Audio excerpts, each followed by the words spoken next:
नमस्कार मित्रों, मैं डॉक्टर शिवदयाल पटेल, सहायक प्राध्यापक हिंदी, शासकीय महाविद्यालय बरपाली, जिला कोरबा, छत्तीसगढ़। पिछले वीडियो में हमने रांगे राघव जी की प्रसिद्ध कहानी गदल का वाचन किया था। कहानी जरा लंबी होने के कारण एक वीडियो में पूरी नहीं हो पाई, इसलिए शेष भाग का वाचन हम आज करेंगे। हाँ बेटा, डोडी ने चौंक कर कहा, यह तो तूने बताया ही नहीं। बता ना। दंड भरवाने भेजा था, सो पंचायत जुड़वाने के पहले ही उसने तो गहने उतार फेंके।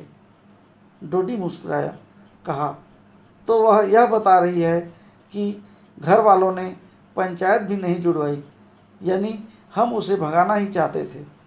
नारायण ले आया। हाँ, डोडी सोचने लगा। मैं फिर आऊँ? निहाल ने पूछा। नहीं बेटा, डोडी ने कहा, वह सचमुच रूठ कर ही गई है और कोई बात नहीं है। तूने रोटी खा ली? नहीं। तो जा पहले खा ले। निहाल उठ गया, पर डोडी बैठा रहा। रात का अंधेरा सांझ के पीछे ऐसे आ गया जैसे कोई परत उलट गई हो। दूर ढोला गाने की आवाज़ आने लगी। डोडी उठा और चल पड़ा। निहाल ने बहू से पूछा, काका ने खा ली? नहीं तो। निहाल बाहर आया। काका नहीं थे। काका उसने पुकारा। राह पर चिरंजी पुजारीगढ़ वाले हनुमान जी के पट बंद करके आ रहा था। उसने पूछा, क्या है रे? पाए लगूं पंडित जी, निहाल ने कहा। काका अभी तो बैठे थे। चिरंजी ने कहा, अरे वह वहाँ ढोला सुन रहा है, मैं अभी देख कर आया हूँ। चिरंजी चला गया। निहाल ठिठक खड़ा रहा। बहू ने झांक कर पूछा, क्या हुआ? काका ढोला सुनने गए हैं। निहाल ने अविश्वास से कहा, वे तो नहीं जाते थे। जाकर बुला ले आओ, रात बढ़ रही है, बहू ने कहा और रोते बच्चे को दूध पिलाने लगी। निहाल जब काका को लेकर लौटा तो काका की देह तप रही थी। हवा लग गई है और कुछ नहीं। डोडी ने छोटी खटिया पर अपनी निकाली टांगें समेट कर लेटते हुए कहा, रोटी रहने दे, आज जी नहीं चाहता। निहाल खड़ा रहा। डोडी ने कहा, अरे सोच तो बेटा, मैंने ढोला कितने दिन बाद सुना है। उस दिन भैया की सुहाग रात को सुना था या फिर आज? निहाल ने सुना और देखा डोडी आंख मीचकर कुछ गुनगुनाने लगा। शाम हो गई थी। मौनी बाहर बैठा था। गदल ने गरम गरम रोटी और आम की चटनी ले जाकर खाने को धर दी। बहुत अच्छी बनी है, मौनी ने खाते हुए कहा। बहुत अच्छी है। गदल बैठ गई। कहा, तुम एक ब्याह और क्यों नहीं कर लेते, अपनी उम्र लायक? मौनी चौंका। कहा, एक की रोटी भी नहीं बनती? नहीं, गदल ने कहा, सोचते होंगे सौत बुलाती हूँ, पर मर्द का क्या, मेरी भी तो ढलती उम्र है। जीते जी देख जाऊंगी तो ठीक है ना? ना होते हुकूमत करने को तो एक मिल जाएगी। मौनी हंसा, बोला, यूँ कहा, हौस है तुझे, लड़ने को चाहिए। खाना खाकर उठा तो गदल हुक्का भर कर दे गई और आप दीवार की ओट में बैठकर खाने लगी। इतने में सुनाई दिया, अरे इस वक्त कहाँ चला? जरूरी काम है, मौनी उत्तर मिला। पेशकार साहब ने बुलवाया है। गदल ने पहचाना, उसी के गांव का तो था, घोटिया मैना का चंदा गिरिराज ग्वारिया। जरूर पेशकार की गाय की चराने की बात होगी। अरे तो रात को जा रहा है, मौनी ने कहा। ले चिलम तो पीता जा। आकर्षण ने रोका। गिरिराज बैठ गया। गदल ने दूसरी रोटी उठाई और मुंह में रखा। तुमने सुना? गिरिराज ने कहा और दम खींचा। क्या? मौनी ने पूछा। गदल का देवर डोडी मर गया। गदल का मुंह रुक गया। जल्दी से लोटे के पानी के संग कौर निगला और सुनने लगी। कलेजा मुंह को आने लगा। कैसे मर गया? मौनी ने कहा। वह तो भला चंगा था। ठंड लग गई, रात उघड़ा रह गया। गदल द्वार पर दिखाई दी। कहा, गिरिराज काकी। गिरिराज ने कहा, सच, मरते वक्त उसके मुंह से तुम्हारा नाम कढ़ा था। काकी, बेचारा बड़ा भला मानस था। गदल स्तब्ध खड़ी रही। गिरिराज चला गया। गदल ने कहा, सुनते हो? क्या है री? मैं जरा जाऊंगी। कहाँ? वह आतंकित हुआ। वहीं। क्यों? देवर मर गया है ना? देवर? अब तो वह तेरा देवर नहीं। गदल झंझनाती हुई हंसी। देवर तो मेरा अगले जन्म में भी रहेगा। वही न मुझे रुखाई दिखाता तो क्या यह पांव कटे बिना उस देहरी से बाहर निकल सकते थे? उसने मुझसे मन फेरा, मैंने ऐसा बदला लिया उससे। कहते कहते वह कठोर हो गई। तू नहीं जा सकती, मौनी ने कहा। क्यों? गदल ने कहा। तू रोकेगा? अरे, मेरे खास पेट के जाए मुझे रोक ना पाए। अब क्या है? जिसे नीचा दिखाना चाहती थी वही ना रहा, और तू मुझे रोकने वाला है कौन? अपने मन से आई थी, रहूँगी नहीं रहूँगी। कौन तूने मेरा मोल दिया है? इतना बोल तो भी लिया। तू जो होता मेरे उस घर में तो जीभ कड़वा लेती तेरी। अरे चल चल। मौनी ने हाथ पकड़कर उसे भीतर धकेल दिया और द्वार पर खाट डालकर लेटकर हुक्का पीने लगा। गदल भीतर रोने लगी, परंतु इतने धीरे कि उसकी सिसकी तक मौनी नहीं सुन सका। आज गदल का मन बहा जा रहा था। रात का तीसरा पहर बीत रहा था। मौनी की नाक बज रही थी। गदल ने पूरी शक्ति लगाकर छप्पर का कोना उठाया और सांपिन की तरह उसके नीचे से रेंग कर दूसरी ओर कूद गई। मौनी रह रह कर तड़पता था। हिम्मत नहीं होती थी कि जाकर सीधे गांव में हल्ला करे और लठ के बल पर गदल को उठा लाए। मन करता ससुरी की टांगें तोड़ दे। दुल्लो ने व्यंग भी किया हो कि उसकी लुगाई भागकर नाक कटा गई है। खून का सा घूंट पीकर रह गया। गुजरों ने जब सुना तो कहा, अरे बुढ़िया के लिए खून खराबा कराएगा? और अभी तेरा उसने खर्च ही क्या कराया है? 2 जून रोटी खाई है, तुझे भी तो टिक्कड़ खिलाकर ही गई। मौनी का क्रोध भड़क गया। घोटिया का गिरिराज सुना गया था।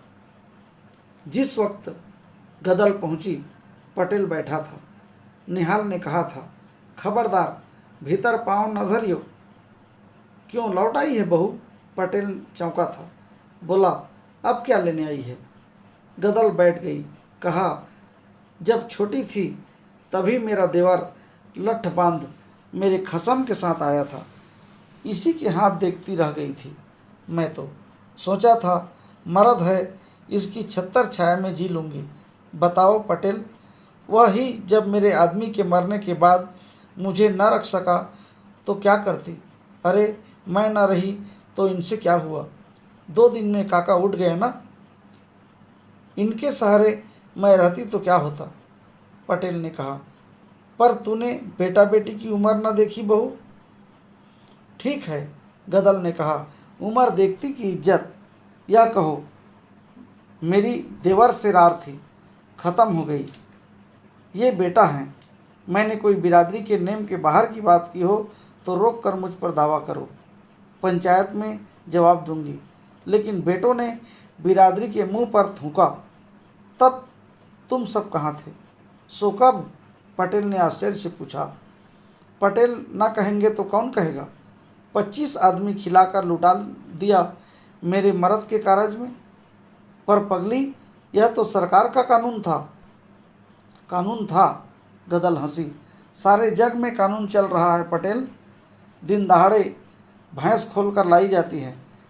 मेरे ही मर्द पर कानून था, यूँ न कहोगे? बेटों ने सोचा दूसरा अब क्या धरा है, क्यों पैसा बिगाड़ते हो? कायर कहीं के। निहाल गरजा, कायर? हम कायर? तू सिंघनी? हाँ, मैं सिंघनी। गदल तड़पी, बोल, तुझ में है हिम्मत? बोल, वह भी चिल्लाया। जा, बिरादरी काराज में न्योता दे काका के, गदल ने कहा। निहाल सकपका गया, बोला, पुलिस? गदल ने सीना ठोकर कहा, बस, लुगाई बकती है। पटेल ने कहा, गोली चलेगी तो? गदल ने कहा, धर्म धुरंधरों ने तो डुबो ही दी, सारी गुजरात ही डूब गई। माधो, अब किसी का आसरा नहीं, कायर ही कायर बसे हैं। फिर अचानक कहा, मैं करूं प्रबंध? तू? निहाल ने कहा, हाँ मैं। और उसकी आंखों में पानी भर आया। कहा, वह मरते वक्त मेरा नाम लेता गया है ना, तो उसका प्रबंध मैं ही करूंगी। मौनी आश्चर्य में था। गिरिराज ने बताया था कि कारज का जोरदार इंतजाम है। गदल ने दरोगा को रिश्वत दी है, वह इधर आएगा ही नहीं। गदल बड़ा इंतजाम कर रही है। लोग कहते हैं उसे अपने मर्द का इतना गम नहीं हुआ था जितना अब लगता है। गिरिराज तो चला गया था, पर मौनी में विष भर गया था। उसने उठते हुए कहा, तो गदल, तेरी भी मन की होने दूं? सो गोला का मौनी नहीं, दरोगा का मुंह बंद कर दे, पर उससे भी ऊपर एक दरबार है। मैं कस्बे में बड़े दरोगा से शिकायत करूंगा। कारज हो रहा था। पातें बैठती, जिमती, उठ जाती और कढ़ाव से पुए उतरते। बाहर मर्द इंतजाम कर रहे थे, खिला रहे थे। निहाल और नारायण ने लड़ाई में महंगा नाज बेचकर जो घड़ों में नोटों की चांदी बनाकर डाली थी, वह निकली और बोहरे का कर्ज चढ़ा। पर डांग में लोगों ने कहा, गदल का ही बूता था, बेटे तो हार बैठे थे, कानून क्या बिरादरी से ऊपर है? गदल थक गई थी, औरतों में बैठी थी। अचानक द्वार में से सिपाही सा दिखा, बाहर आ गई। निहाल सिर झुकाए खड़ा था। क्या बात है दीवान जी? गदल ने बढ़कर पूछा। स्त्री का बढ़कर पूछना देख दीवान सकपका गया। निहाल ने कहा, कहते हैं कारज रोक दो। सो कैसे? गदल चौंकी। दरोगा जी ने कहा है। दीवान जी ने नम्र उत्तर दिया। क्यों? उनसे पूछकर ही तो किया जा रहा है। उसका स्पष्ट संकेत था कि रिश्वत दी जा चुकी है। दीवान ने कहा, जानता हूँ, दरोगा जी तो मेल मुलाकात मानते हैं, पर किसी ने बड़े दरोगा जी के पास शिकायत पहुँचाई है। दरोगा जी को आना ही पड़ेगा। इसी से उन्होंने कहला भेजा है कि भीड़ छांट दो, वरना कानूनी कार्यवाही करनी पड़ेगी। क्षण भर गदल ने सोचा, कौन होगा वह? समझ न सकी। बोली, दरोगा जी ने पहले नहीं सोचा यह सब? अब बिरादरी को उठा दें? दीवान जी, तुम भी बैठकर पत्तल परोसवा लो, होगी सो देखी जाएगी। हम खबर भेज देंगे। दरोगा आते ही क्यों हैं? वे तो राजा हैं। दीवान जी ने कहा, सरकारी नौकरी है, चली जाएंगी। आना ही होगा उन्हें, तो आने दो। गदल ने चुपते स्वर से कहा, सब गिरफ्तार कर लिए जाएंगे, समझी? राज से टक्कर लेने की कोशिश न करो। अरे तो क्या राज बिरादरी से ऊपर है? गदल ने तमक कर कहा, राज के पीछे तो आज तक पीछे हैं, पर राज के लिए धर्म नहीं छोड़ देंगे। तुम सुन लो, तुम धर्म छीन लो तो हमें जीना हराम है। गदल के पांव के धमाके से धरती चल गई। 3 पातें और उठ गईं। अंतिम पात थी। निहाल ने अंधेरे में देखकर कहा, नारायण जल्दी कर, एक पात बची है ना? गदल ने छप्पर की छाया में से कहा, निहाल। निहाल गया। डरता है? गदल ने पूछा। सूखे होठों पर जीभ फेरकर उसने कहा, नहीं, मेरी कोख की लाज रखनी होगी तुझे।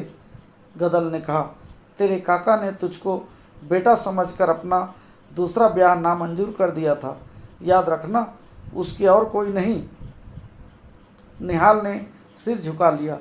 भागा हुआ एक लड़का आया। दादी, वह चिल्लाया। क्या है रे? गदल ने सशंक होकर देखा। पुलिस हथियार बंद होकर आ रही है। निहाल ने गदल की ओर रहस्य भरी दृष्टि से देखा। गदल ने कहा, पात उठने में ज़्यादा देर नहीं है, लेकिन वे कब मानेंगे? उन्हें रोकना होगा। उनके पास बंदूकें हैं। बंदूकें हमारे पास भी हैं निहाल, गदल ने कहा। डांग में बंदूकों की क्या कमी, पर हम फिर खाएंगे क्या? जो भगवान देगा। बाहर पुलिस की गाड़ी का भोंपू बजा। निहाल आगे बढ़ा। दरोगा ने उतर कर कहा, यहाँ दावत हो रही है? निहाल भौंचक रह गया। जिस आदमी ने रिश्वत ली थी अब वह पहचान भी नहीं रहा था। हाँ, हो रही है, उसने क्रुद्ध स्वर में कहा। 25 आदमी से ऊपर हैं। गिन कर हम नहीं खिलाते दरोगा जी, मगर तुम कानून तो नहीं तोड़ सकते। राज का कानून कल का है, मगर बिरादरी का कानून सदा का है। हमें राज नहीं लेना है, बिरादरी से काम है। तो मैं गिरफ्तार करूँगा। गदल ने पुकारा, निहाल। निहाल भीतर गया। गदल ने कहा, पंगत होने तक इन्हें रोकना ही होगा, फिर सबको पीछे से निकाल देंगे। अगर कोई पकड़ा गया तो बिरादरी क्या कहेगी? पर ये वैसे न रुकेंगे, गोली चलाएंगे। तू न डर। छत पर नारायण 4 आदमियों के साथ बंदूकें लिए बैठा है। निहाल कांप उठा। उसने घबराए हुए स्वर से समझने की कोशिश की। हमारी टोपीदार है, उनकी राइफल है। कुछ भी हो, पंगत उतर जाएगी और फिर तुम सब भागना। हठात लालटेन बुझ गई। धाएं धाएं की आवाज़ आई। गोलियां अंधकार में चलने लगीं। गदल ने चिल्लाकर कहा, सौगंध है, खाकर उठना। पर सबको जल्दी की फिक्र थी। बाहर धाएं धाएं हो रही थी। कोई चिल्लाकर गिरा। जात पात पीछे से निकलने लगी। जब सब चले गए, गदल ऊपर चढ़ी। निहाल से कहा, बेटा। उसके स्वर की अखंड ममता सुनकर निहाल के रोंगटे उस हलचल में भी खड़े हो गए। इससे पहले कि वह उत्तर दे, गदल ने कहा, तुझे मेरी कोख की सौगंध है। नारायण को और बहू बच्चों को लेकर निकल जो पीछे से। और तू मेरी फिक्र छोड़, मैं देख रही हूँ तेरा काका मुझे बुला रहा है। निहाल ने बहस नहीं की। गदल ने एक बंदूक वाले से भरी बंदूक लेकर कहा, चले जाओ सब, निकल जाओ। संतान के मुंह से जकड़े हुए युवकों को विपत्ति ने अंधकार में विलीन कर दिया। गदल ने घोड़ा दबाया। कोई चिल्लाकर गिरा। वह हंसी, विकराल हास्य उस अंधकार में गूंज उठा। दरोगा ने सुना तो चौंका। औरत? मर्द कहाँ गए? उसके कुछ सिपाहियों ने पीछे से घेराव डाला और ऊपर चढ़ गए। गोली चलाई। गदल के पेट में लगी। युद्ध समाप्त हो गया था। गदल रक्त से भीगी हुई पड़ी थी। पुलिस के जवान इकट्ठे हो गए। दरोगा ने पूछा, यहाँ तो कोई नहीं हुजूर। एक सिपाही ने कहा, यह औरत है। दरोगा आगे बढ़ाया। उसने देखा और पूछा, तू कौन है?